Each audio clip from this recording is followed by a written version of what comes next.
Till Globen på söndag är det.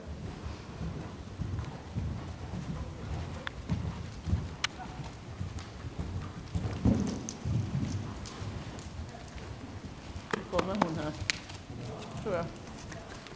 Hur är det, Saga? Jag så frågade Anna om vi ska sälja Saga.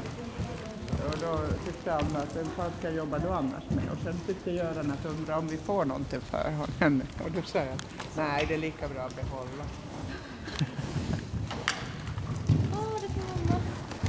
Det är säkert något smycke till imorgon. Ja, jag gissar det. Jag ska inte sätta dem.